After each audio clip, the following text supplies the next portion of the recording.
30 करोड़ भारतीय जिंदगी को बेहतर बनाने का सपना देखते हैं और हम कोशिश करते हैं आपके सपनों को पूरा करने की, आपकी मेहनत को उम्मीदों के पंख लगाकर सफलता के आसमान तक ले जाने की। हम हैं KRS Tour। राधे राधे।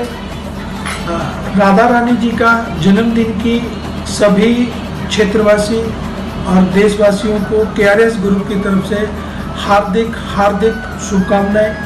और श्री जी का जो जन्मदिन आ रहा है, उस जन्मदिन के बाद ऐसा मुझे विश्वास है कि ये जो कोविड, जो कोरोना महामारी जो दुनिया में चल रही है, वो सब नॉर्मल हो जाएगा। और ऐसी हम कामना भी करते हैं श्री जी से और प्रार्थना भी करते हैं।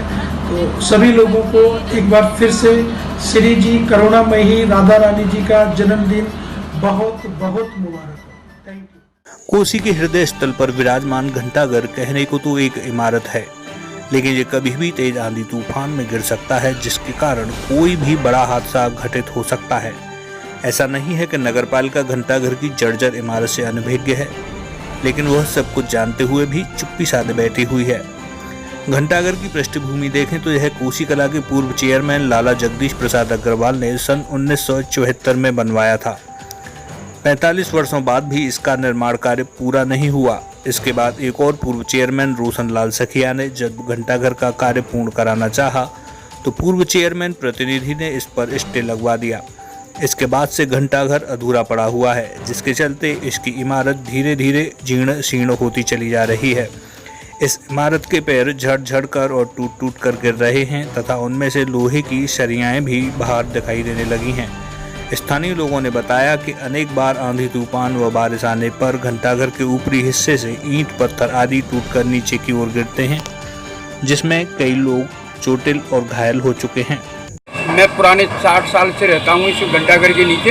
1974 में ये घंटाघर बना हुआ है और उसके बाद में कोई भी इसकी मरम्मत नहीं हुई है और राहगीरों के ऊपर ईंट पत्थर भी गिरते रहते हैं आंधी तूफान में, और बारिशों में बहुत खतरनाक चीज़ है। और इसको मतलब ये जगह जगह खंडित हो गया है। कई दफ़ा ये खंडित भी घोषित कर दिया गया था पहले, फिर भी इसकी ना कोई मरम्मत की जा रही है, ना इसको उतरवाया जा रहा है। जो जितने भी हम दुकानदार लोग हैं, राहगीर लोग हैं, वो बहुत ज़्यादा परेशान हैं। चाहे जब ये गिर सकता है और माल जान का खतरा रहता है हर समय। अब जैसे बारिश आई है तो बारिश में पानी टपक रहा है इसमें बहुत ज़्यादा, और इसमें अंदर है क्या, इसमें कोई नाली नहीं, मोरी नहीं पानी निकलने के लिए। इसमें जितना भी पानी बारिश का पानी होता है वो पानी इसमें भर जाता है और उसको नीचे से निकलने में टप टप टप टप होती है। इसके बराबर में पहले जीना था, लगे हुए थे, दोनों जीनियाँ लगे हुए थे, एक इधर की तरफ एक उधर की तरफ, वो भी खंडित हो गए हैं, उनका भी कोई पता नहीं है। और उसमें लोग बाग पहले इसलिए ऊपर जाकर लेटरिन बाथरूम करते थे, जाकर नहीं है, तो इसलिए वो जीना ख़त्म है, कोई जीने की कोई पता नहीं है। लोहा सरिया कहाँ गया कहाँ नहीं गया आज तक कोई पता नहीं है। नगरपालिका इसमें क्या ध्यान दे रहा है? नगरपालिका इसमें कुछ भी नहीं कर रही है। इंक्वायरी कर जाती है, बार बार में आ जाती है, इसको नया बनवाएंगे, इसको पुराना बनवाएंगे, इसके ऊपर तो मरम्मत करवाएंगे, कभी कहते हैं इसको उतरवाएंगे। अभी तक कोई इसके ऊपर कुछ भी नहीं हुआ है। ये 1974 में बना हुआ था, लाला जगदीश प्रसाद चेयरमैन ने बनवाया था। उसके बाद में इसमें NL ने स्टे ऑर्डर ले लिया।